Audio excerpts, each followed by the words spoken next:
So today we are very honored to have with us Dr. Rick Dina. So Dr. Rick Dina has been studying and practicing a fruit and vegetable centric approach to raw plant-based nutrition since 1987.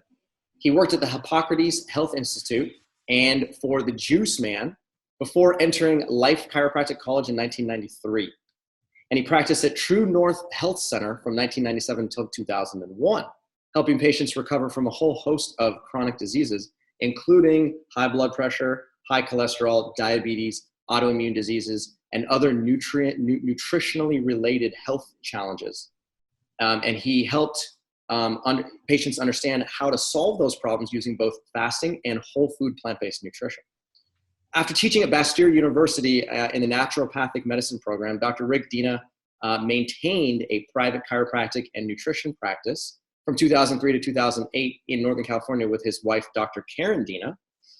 Dr. Rick has been featured as a speaker at many raw festivals, including the Raw Living Expo and the Woodstock Fruit Festival. He's dedicated to teaching the functional and scientifically sound approach to raw plant-based nutrition. And you can learn more about his work at rawfoodeducation.com and rawfoodconsulting.com. So thank you so much for being here with us today, Dr. Rick. Dr. Khambatta, Robbie, I'm honored to be here because, as your viewers are about to find out, you guys and Dr. Karen and I are so much on the same page about so many things. So it's I feel like I'm in the right place and very grateful for this opportunity.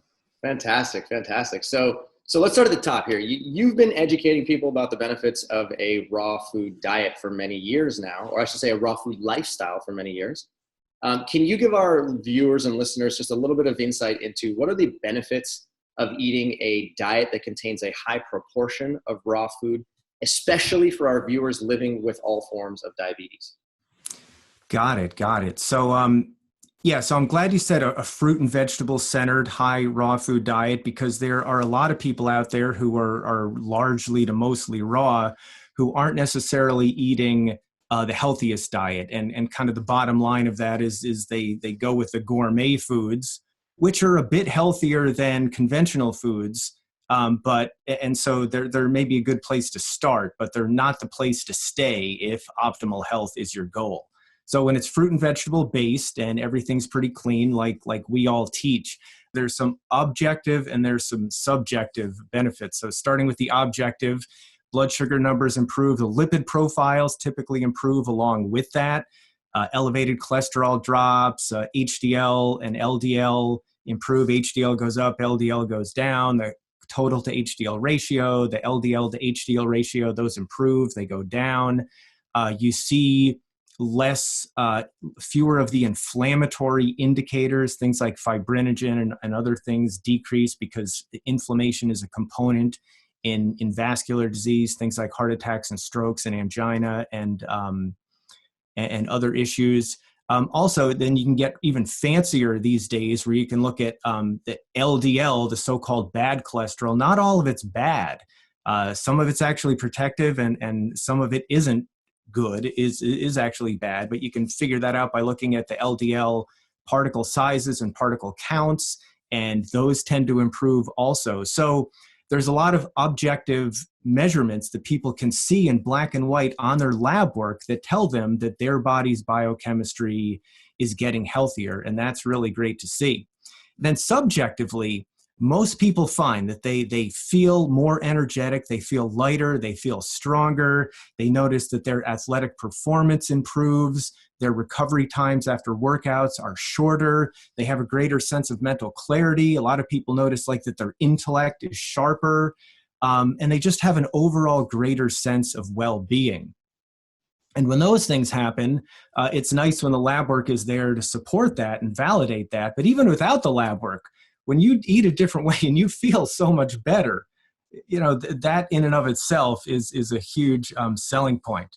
And if we can get to, so those are the benefits. The features, I'm kind of in marketing mode here, features versus benefits, is that when you eat a diet based on fruits and vegetables that's high in nutrient density, low in calorie density, loaded with vitamins, minerals, phytonutrients, antioxidants, help support proper pH in the body, full of dietary fiber. And much of that dietary fiber supports the microbiome that everyone's talking about these days. It actually feeds the good probiotic bacteria that do so many good things in the body. And those same foods are lacking in all the junk, the hydrogenated fats, the preservatives, the food colorings, the refined carbohydrates and all the other stuff. And so, there's just benefit after benefit.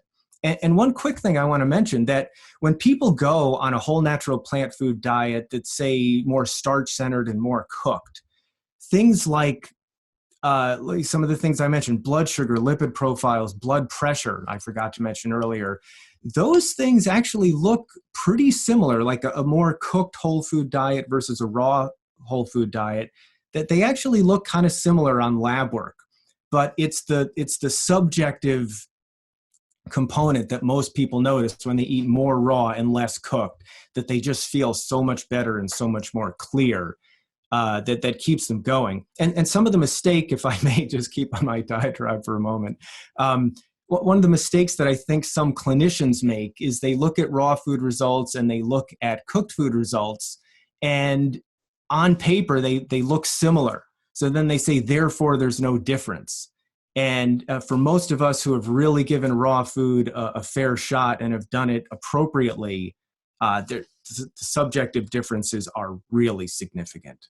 So a few of the good things that can happen eating a properly implemented, largely raw diet. This is great. And this leads really well into our next question, which is, how do you feel about cooked food? I mean, the raw food community is consistently shunning it and saying it's terrible. So what's your position?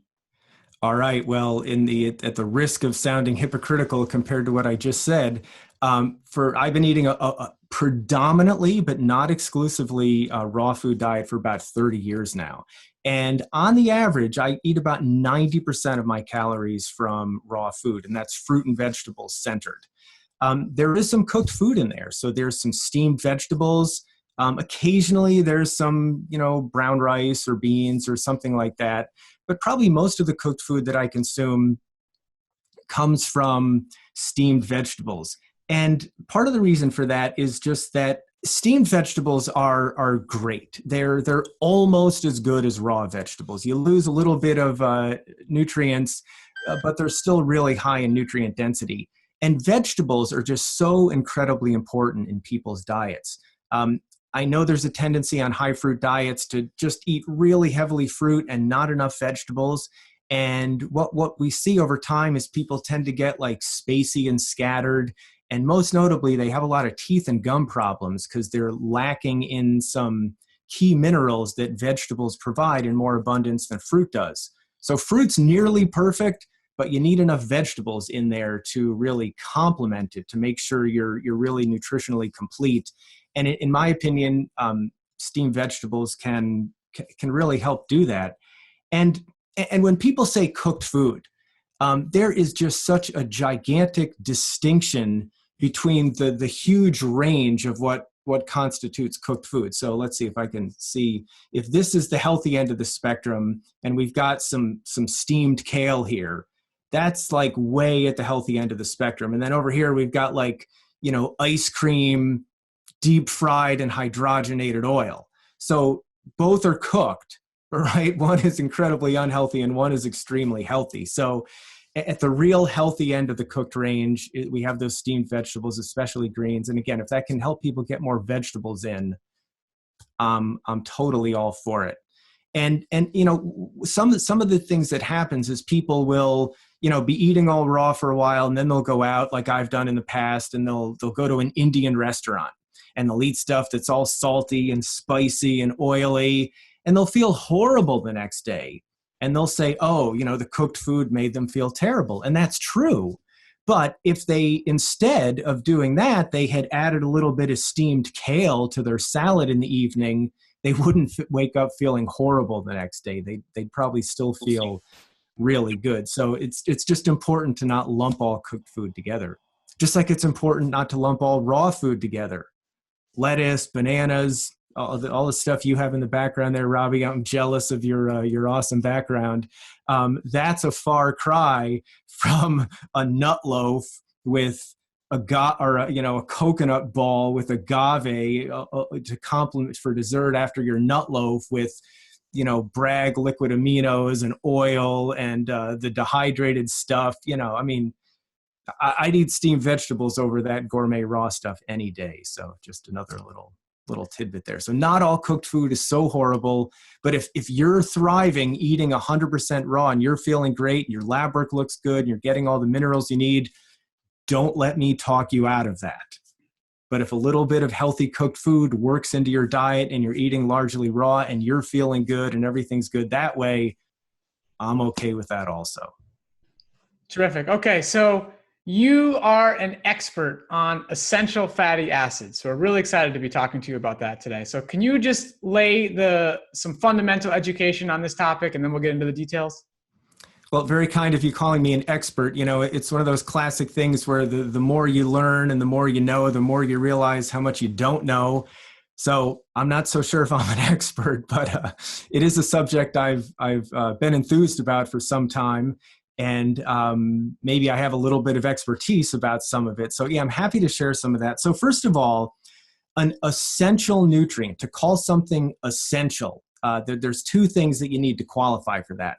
Number one is it has to do something extremely important in the human body, something like really critical for optimal health.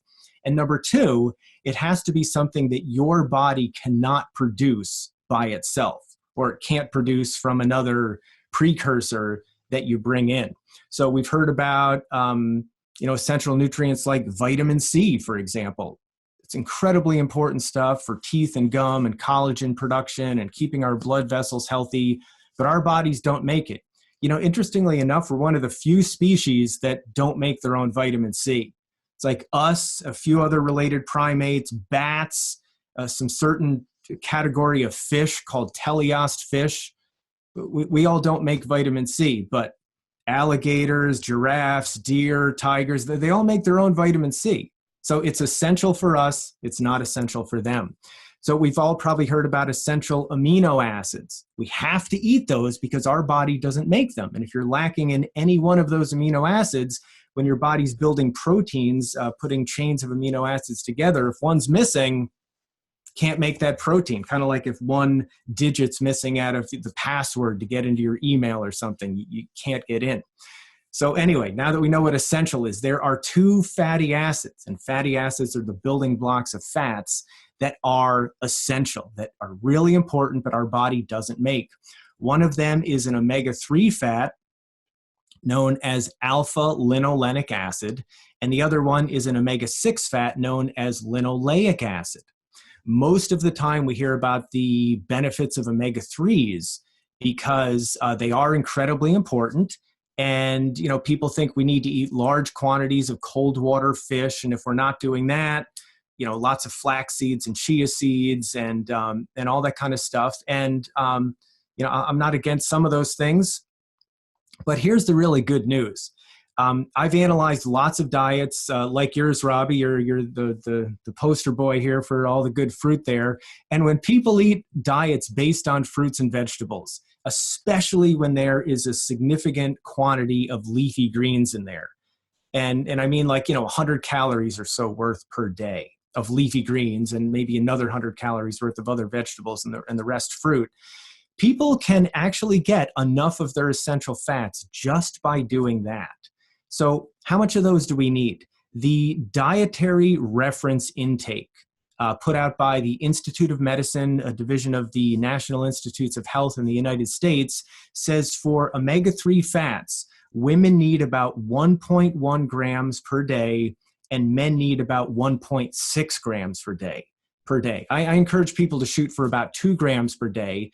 And when you look at diets based on fruits and vegetables, you get usually 2 to 3 grams of omega-3 per day, which is really good to see. Now, if it's only fruit and not enough vegetables, you might not make it. You might get 0.8, 1 grams per day. But when you add the vegetables in there, especially the leafy greens, that really brings the omega-3s up. So it's absolutely doable. with just a fruit and vegetable based diet. But then when you add, if people aren't, let's say they're eating a lot raw, but not that much raw, and they want to get more concentrated sources of omega-3s, the leader there by a nose is the flax seed. Second place by a little bit of a margin is the chia seed. And then there's hemp seeds, there's walnuts, and a few other things out there have omega-3s in them. So the good news is you don't need to consume massive quantities of fat in order to get your essential fats. And omega-6s, we need maybe 3 grams or so per day of the omega-6 essential fat. And again, based on fruits and vegetables, a little bit of nuts and seeds here and there, that's actually pretty easy to do also. So Dr. Rick, I got a quick question for you here, if you don't mind me cutting you off real quickly. Sure, no problem. Approximately 100 calories of leafy green vegetables is enough, in combination with approximately 100 calories of vegetables is also an easy way to make sure that you're getting your omega-3 essential fatty acid intake for the day. So can you give our viewers an idea of how much greens do they need to eat in order to get to 100 calories? Sure. So a typical head of romaine lettuce, a kind of medium small head, is about 50 calories. A really gigantic head of romaine is about 100 calories. It's interesting when you go on Chronometer, like a lot of your viewers may know about, free nutrient analysis software that many people use, including myself. It'll tell you one head of lettuce is about 100 calories. If you notice, it says that head of lettuce is 626 grams. If you actually weigh a typical head of lettuce, it doesn't weigh nearly that much. So a gigantic head of romaine or 2 smaller heads is about 100 calories worth. And that'll get you about 1 gram of the omega-3 essential fat alpha-linolenic acid. And so based on my recommendations, you're halfway there. Based on the Institute of Medicine recommendations, if you're female, you're most of the way there. And if you're male, you're about 2/3 of the way there, just from 100 calories worth of romaine. Okay, so this is great. Now, another thing that you've written about in the past and spoken about is that people who consume more fruit in their diet, in particular, tend to have less insulin resistance than those who don't eat as much fruit. So can you give us a little insight here into how eating fruit in particular can help also establish an optimal omega-6 to omega-3 fatty acid range? Okay, that's awesome. And that's a little bit of an extensive answer. I'm going to do my best to condense it as much as possible. So I'm going to pick up where I left off also with explaining fat before. And in the omega-3 world, people tout the benefits of omega-3s, and I'm all for that. But then the whole big issue with plant-based diets is that they say there's this, so I mentioned the omega-3 essential fats called alpha-linolenic acid, otherwise known as ALA. But they say, yeah, but that's not the most important thing. We need the stuff from fish oil. We need the omega-3 fats called EPA and DHA. And EPA, in a nutshell, helps keep inflammation under control in the body, important for so many things. And DHA helps our brain work well, and it helps our hormones work properly. And so there's this whole big issue where people say, okay, you can get ALA from fruits and vegetables and from flax and chia seeds, but the body doesn't do a good job converting that into EPA and DHA where the rubber hits the road.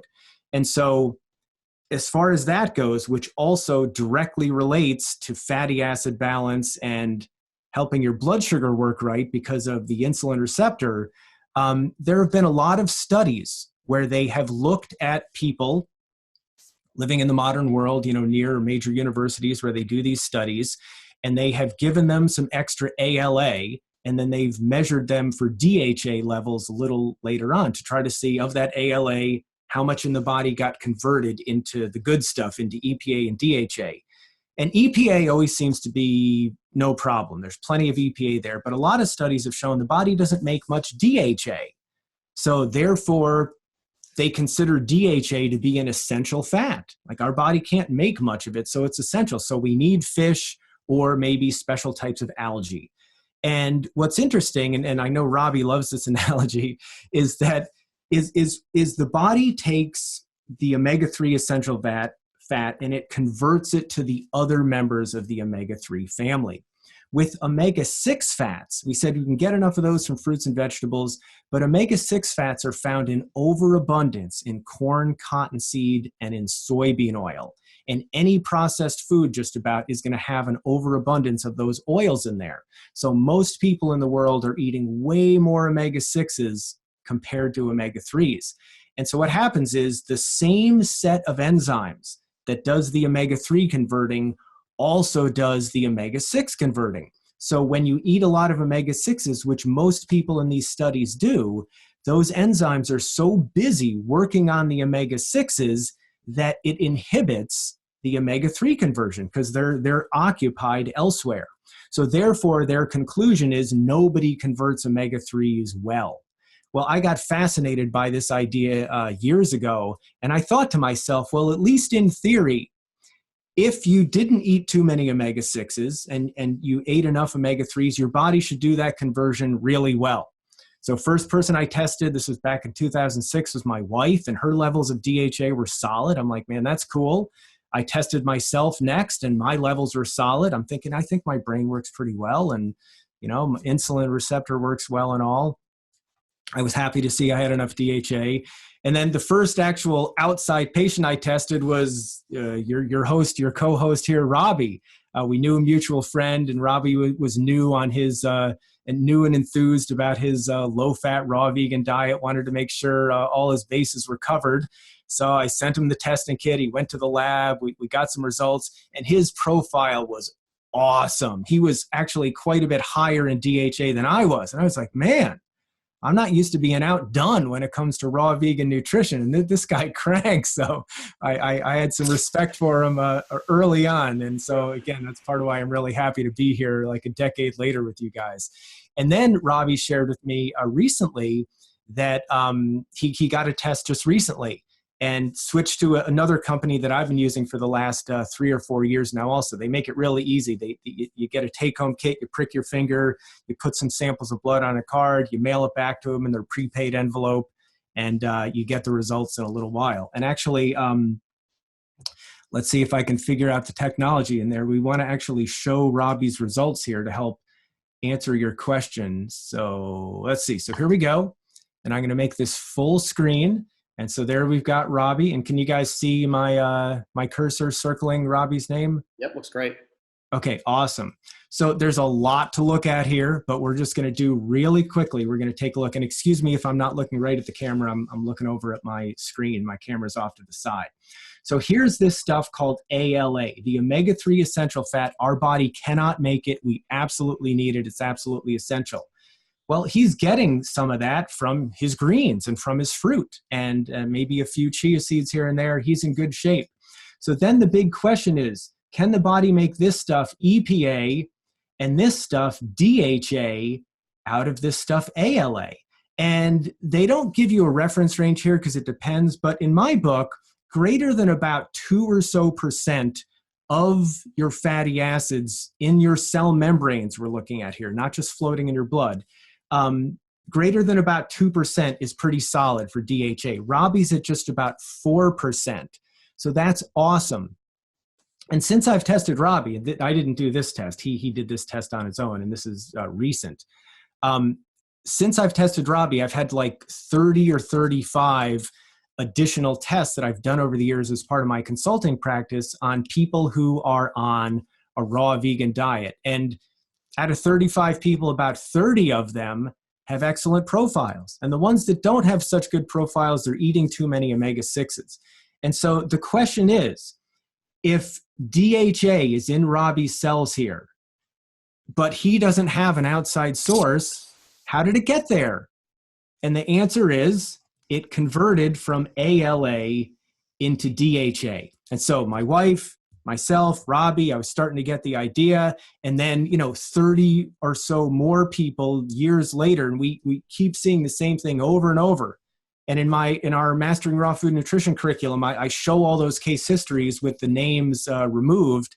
And I always ask the question, okay, how did this DHA get there if there's no outside source? And they get sick of hearing this, and the answer is it converted it from ALA. So Dr. Rick, could you go into a little bit of detail here about the omega-6 analysis on that same screen? Because you've showed us how you can convert ALA into EPA and DHA, but then there's also a whole block of information about Robbie's omega-6 fatty acid balance. And then more specifically, does he have enough omega-6? Does he have too much omega-6? And how about the omega-6 to omega-3 balance? Yeah, so awesome question. And let's bring that back up again here. So we can see that Robbie's in the 89th percentile for omega-3s, and he's in the first percentile for omega-6s.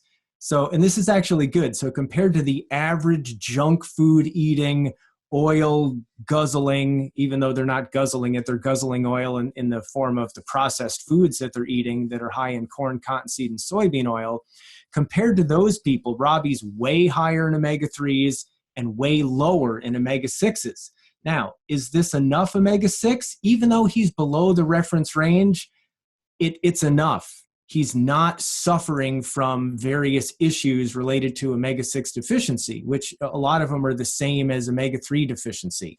And that gets a little more complicated. So this is a classic example where the reference ranges are based on the average person out there eating an unhealthy diet. And oftentimes what I see in my population of people who are eating plant-based and raw food diets, the reference ranges, we sometimes have to adjust those a little bit for real health, for what's truly healthy versus what is the norm out there. So even though this looks a little low based on these standards, that's a really solid range. And tying into what we were saying before about the conversion, because the omega-6s are appropriately low and not excessive like they are with most people, the enzymes that convert the omega-6 family are not overburdened by dealing with too many omega-6s. Therefore, he can convert ALA into EPA and DHA effectively because those enzymes are available to do that. If you had to calculate Robbie's omega-6 to omega-3 balance or omega-6 to omega-3 ratio, what would that ratio actually be? All right, let me look into my crystal ball here at the bottom of the screen. They actually tell you that. So it's 2.2 to 1. And that's extremely good. When people are even like 6 or 8 to 1, that's still good. So Robbie's super awesome for that. And one of the things that does, and by the way, what's in the body is a little bit different than the dietary omega-6 to omega-3 ratio. Generally speaking, we don't want to eat more than about 4 times more omega-6 fats compared to omega-3 fats. That helps get, and to finally answer your insulin question here, when we have a healthy mix of fats in our body that gets incorporated into our cell membranes, the part of the membrane that separates the outside from the inside, that helps the various hormone receptors that are embedded within the cell membrane, including the insulin receptor, work properly. So to get to your question, so basically having a healthy fatty acid profile, which you get from fruits and vegetables, which is so great. The mix of saturated and monounsaturated omega-6s and omega-3s is excellent in fruits and vegetables. And the fat that, okay, so then we have cells. So here's a cell. There we go, my earbud thing. Here's a cell, right? And then here's your bloodstream out here. And in order for glucose to get out of the bloodstream and then into the cell, it has to go through the cell membrane. And the cell membrane is made largely out of fat. And the mix of fat in your cell membrane is indicative of the mix of fat that goes into your mouth. And when you've got a healthy mix of fat, the insulin receptor works properly. Now, here's the problem. People get misinformed and they're afraid of carbohydrates. And then within the raw food community, that translates into they're afraid of fruit. As you guys know, most fruit's actually low on the glycemic index. So, but when people are afraid of fruit, then what they do is they end up getting a lot more of their calories from fat. And the challenge with that is most of those concentrated fat sources are actually much higher in omega-6 fats compared to omega-3 fats. And when I see, and it's pretty clear when I see the results, when I see someone with enough ALA but not enough DHA, unlike Robbie, almost all of the time their omega-6 levels are quite a bit higher. And so almonds, for example, avocados, Things that we, olives, people hear, oh, those have mostly monounsaturated fats. But a lot of those foods have about a quarter of the fat in there is omega-6 fat, and a negligible amount is omega-3. So I got a kind of a fun slide to show you for that. So here we have a half a cup of soaked almonds, and here we have 3 heads of lettuce. And people oftentimes, when they don't eat a high fruit diet, or they go low on fruit, they eat a lot of vegetables, which is great, and they might eat, but you can't get enough calories from vegetables. You just can't do it. No matter how much you put in there, you cannot eat enough lettuce to sustain yourself over the long term. You're just not going to get enough calories. So if you're shunning fruit, you're going to eat more fat. So in this example here, far more of the calories come from these soaked almonds than come from lettuce. And if you wanted to get the same amount of calories from lettuce as you would from these almonds, you would have to eat a 4th head of lettuce, a 5th head of lettuce, a 6th head of lettuce, and there's still more calories in the almonds. You'd have to go another half a head, and I'm going to spread that around. Lettuce there has the same amount of calories as the almonds. And so most people don't eat nearly that much. They might eat, maybe, probably more like a head or 2 of lettuce and a little bit of almonds. And then they think, oh, that's low fat because the almonds are concentrated in fat, but I ate so many more vegetables, there must not be much fat. But the fact is, in this example, we've got the same amount of calories, as you can see on the left there, from lettuce and from almonds. So almost half of the calories, about half of the calories in that meal are from fat. If you eat a head or 2 of lettuce and a little bit of almonds, 60, 70, 80% of the calories come from fat. And I know, Dr. Khambatta, you like to talk about the extra intramyocellular fat that interferes with glucose getting into the cells. And then when you add that to what I'm talking about with now we have too many omega-6s and not enough omega-3s in our cell membranes, which doesn't provide the appropriate environment for the insulin receptor to work properly, because that's the environment where the insulin receptor lives, or receptors plural. Then we've got a quantity issue and a quality issue for fat, both conspiring, if you will, to create insulin resistance. And the irony there is you're avoiding fruit, but you're creating insulin resistance. So the bottom line then is when we eat more fruit, we get a significant amount of calories from fruit. Therefore, we're not getting as many calories from fat, so our fat content comes down. And when the fat content comes down, number one, subjectively, most people feel lighter and better and have a greater overall sense of well-being, like I was explaining at the beginning. They are in a better mood. Their brain works better. They're more intellectually sharp.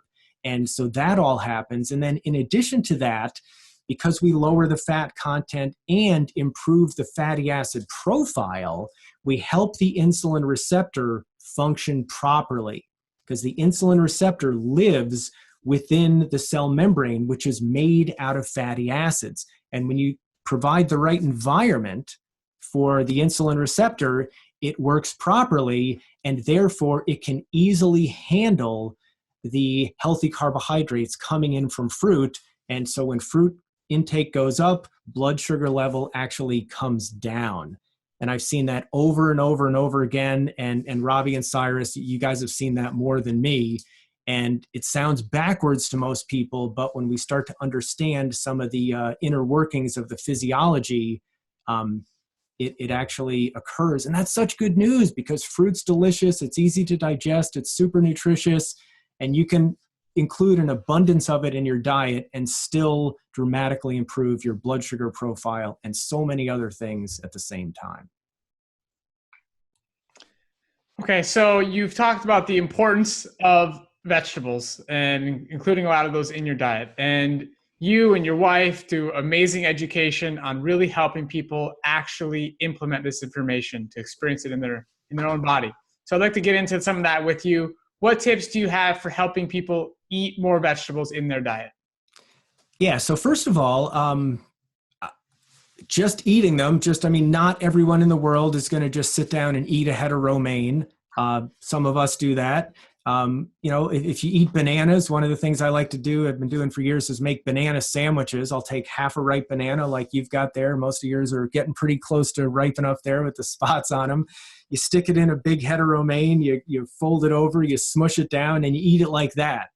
So if I ate 4 or 5 or so bananas, and each half a banana has a big head of romaine, or when you start to get to the inside, you put a few around, you get a whole head of lettuce in that way.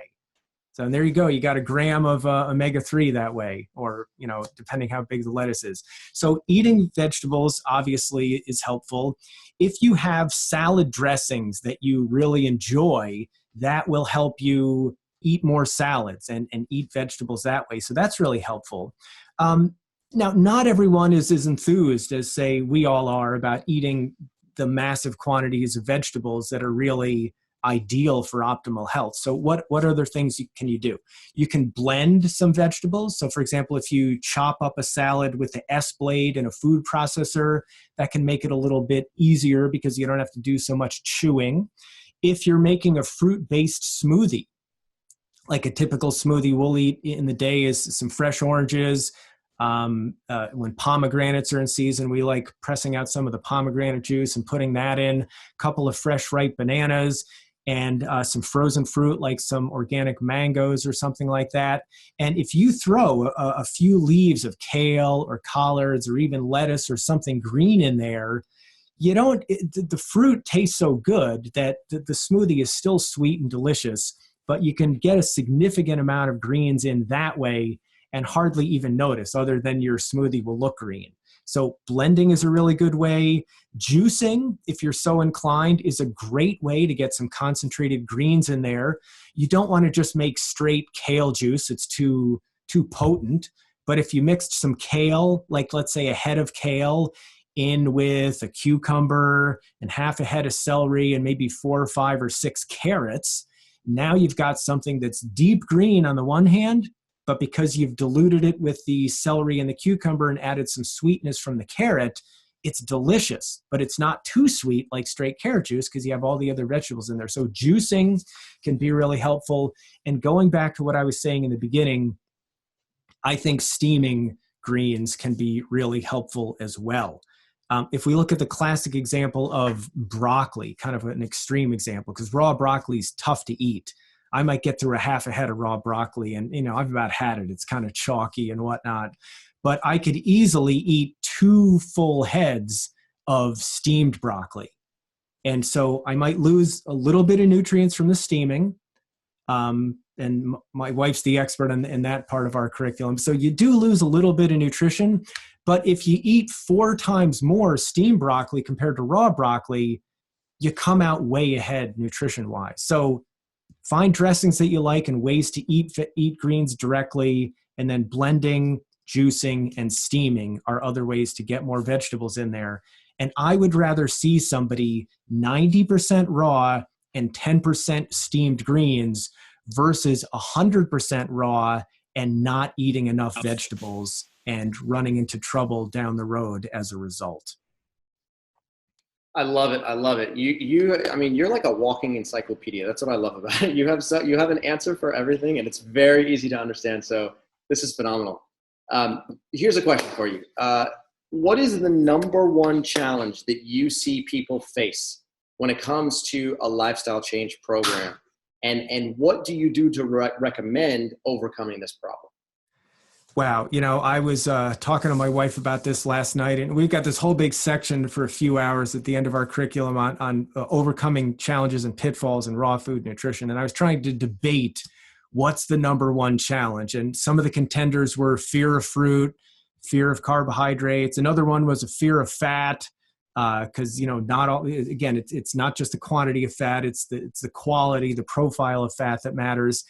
And I think what kind of is the umbrella over all of those things, and it's kind of hard to define, but probably the number one challenge is listening to people who are misinformed, who think they know what they're talking about. And it's easier said than done to overcome this. So if you're out there searching these days on the internet, you'll come across some things that say whole natural plant-based diets are great. They can lower your blood pressure and your cholesterol. They can reverse cardiovascular disease, et cetera. And you're all jazzed. And then the next thing you read about these things called lectins, and they're making a resurgence now. You know, they came up in the 90s with the blood type diet books. And now there's a guy out there getting attention to him, calling attention to himself and saying, for example, that whole grains and beans are bad and you should never eat them. We're like, wait a minute, this one guy said whole grains and beans reverse cardiovascular disease, and this other guy says they have too many lectins and they're bad for you. Well, now what do I do? And then you learn about a raw food diet. Okay, well, there's not as many lectins in fruits and vegetables. Maybe they're okay, and that sounds good, and some people have gotten some good results. Oh man, but this other guy says that fruit's bad for you now. Oh my God, I can't eat that, so I'm eating more nuts and seeds. Yeah, but then this other guy says, you know, these other people say you got to eat a macronutrient profile of 95.5. And geez, I looked up my low fruit raw vegan diet, and 60% of my calories. And you know what they do then? They say, forget about it. I'm going back to McDonald's. I wasn't as healthy that way, but it was so much easier. And it's really difficult to get good information these days. So number one, find people who are getting the results that you want. So when you find people with type 1 diabetes who have awesome profiles and are really healthy over the long term and are getting the results like you guys, hey, that might be an indicator that you've got some good things to say. So find people who are really getting the results that you want, not just talking about them, really getting them. They show you their lab work. They show you the results. They've been at this a long time, and they can really prove their case. Like when someone says to me, you need fish to get DHA, I can say, absolutely not. I've got the case histories to prove it. So getting the results, they've got something solid. And I would encourage people, so number one, to do that and get in that realm. And then from there, also realize that not everybody is identical. You know, I've seen certain kind of pre-made approaches work really well for some people and not for other people. So I love, for example, when I have consultations where I order lab work for couples. And oftentimes we see, because the couples eat together and eat similarly, their lab work profiles look similar. Kind of makes sense. They eat the same and they get the same results. But other times, I'm amazed when they eat the same, but their lab work looks totally different. It's like, wow, biochemical individuality, like a central theme that we always talk about. And sometimes, in addition to having my clinician hat on, I have to put on my diplomacy hat and my counselor hat and talk to the couple about that. I've got different recommendations for how each of them should eat. Maybe one of them needs to steam some food, another one needs to eat a little bit more fat. In fact, I had a situation where the guy was, really gung-ho, low-fat, raw vegan, this is the way to go. And the woman wasn't doing quite as well on that high level of fruit. So she had to bring her fruit down a little bit and get some calories elsewhere. And we talked about that the options were maybe some steamed vegetables or a little bit of extra fat, not too much, like in her salad dressing. And we decided to go with more fat in her salad dressing because that would be less disruptive to the household. Because if the guy smelled stuff cooking in the house and he's adamantly all raw, that would ruffle some feathers. If she added a little bit of extra fat to the dressing and they ate a salad together, that was okay. So the bottom line here, try to find who really makes sense and who's really getting results, not just trying to get your attention and confuse you and sell you things based on getting that attention. And then number two, realize that it's not all or nothing, and everyone has to find the path that works for them, not only nutritionally, but socially, psychologically, what you enjoy. And there's a whole spectrum out there. So even if you're not doing things perfectly, don't just give up. Don't let idealistic perfection be the enemy of excellence or doing really well or doing better than you were before. So those are just some of the key thoughts I can share about going through this in a rational way without getting so confused with with all the, I mean, it's kind of a thing I call the information age paradox. There's never been more information about nutrition so easily available to us with summits and websites and all that, but there's never been such a lack of quality information out there either. So be good to yourself, do your homework, and go for the results, and figure out what works best for you. I love that last statement you made. Don't let ideological perfection be the enemy of excellence. I think that is brilliant. That is brilliant, because, I think a lot of people get caught up in this sort of like feeling like, oh, well, I'm kind of doing it, I'm kind of not doing it, and like I'm supposed to be doing this set of actions, and I'm not all the way there, therefore I'm a failure. And because I'm a failure, now I'm going to revert back to my old habits. What you're saying is basically, it's not about trying to be perfect. It's about moving in the direction of, and, everything is a spectrum, whether you're worried about, a full raw food diet or a full cooked food diet, right? It's a spectrum, kind of move in the direction of maybe more raw food and not necessarily fully raw food. And that's totally fine, right? And so I think you actually bring a really good and very sort of practical mindset to the idea of lifestyle change. Yep, we're on the same page there. And as people make these incremental changes, the old things that they were eating before that seemed tough to give up, they're not so tough anymore when you find new things that you like. So it's about going forward versus avoiding what's bad. And then when the old things, you do that incrementally, and the old things just naturally fall away. And before you know it, you're eating mostly or all raw, and you're feeling great and you're enjoying it out of trying new things, as opposed to everything's bad and I'm stressed about it, because that's just not sustainable. So yeah, I'll mirror your words there. Okay, so Dr. Rick, this brings up a really important question, because in the ketogenic world, you often hear people say the words that there's no essential carbohydrate. And the reason they say this is because our livers, the human liver, is capable of manufacturing and secreting glucose, either from breaking down glycogen or by manufacturing glucose from other precursors. So as a result of that, they will say, look, there are essential amino acids, there are essential fatty acids, but technically speaking, there's no essential carbohydrate. Therefore, don't eat carbohydrate. Carbohydrate is bad for you. So, according to your definition of essential, you basically said it has to have two things. Number one, it cannot be manufactured by the human body. And number two, it has to serve an important physiological function. So the question then comes for you is dietary carbohydrate considered essential or non-essential? Can you help clear this up a little bit? Yeah, so that's a perfect example of some of the misinformation out there that I was talking about that can head people down the wrong path. There's 20 basic amino acids, and depending on if histidine is essential or not, 8 or 9 of those are essential. The other 11 or 12 are not essential.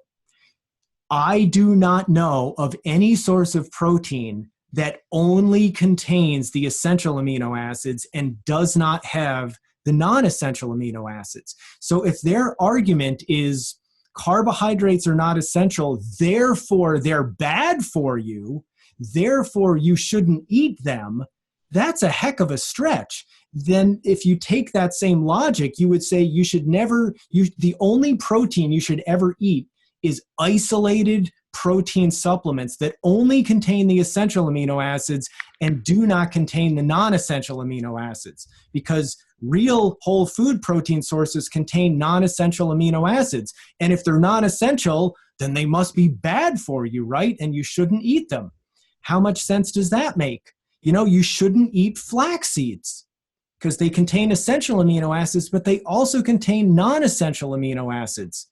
I mean, so this argument that just because something is non-essential means it's bad for you is foolish. There are many nutrients that are non-essential. So for example, lycopene, that comes up in the raw food world. They think you can't get it from raw food, which is complete nonsense. But let's just use that as an example off the top of my head. It's not an essential nutrient, but it's really good for you. It's a great phytonutrient. It has lots of excellent antioxidant properties. So again, non-essential, but it's actually really good for you. So the bottom line, again, is just because something isn't essential does not mean it's bad for you. And if all you did was eat protein and fat, you're going to become insulin resistant. You're not going to feel healthy. And I'll tell you what, folks, try it out for yourself. Eat enough calories worth of fruits and vegetables for a week and see how you feel. And then stop all fruits and vegetables and eat only nuts and seeds and meat and oil for a week and see how you feel. My guess is after one day, you're going to have your answer. This has been really, really terrific. Thank you so much for joining us. It's really important information covered, so I hope people enjoyed it. Thank you very much. I appreciate you having me.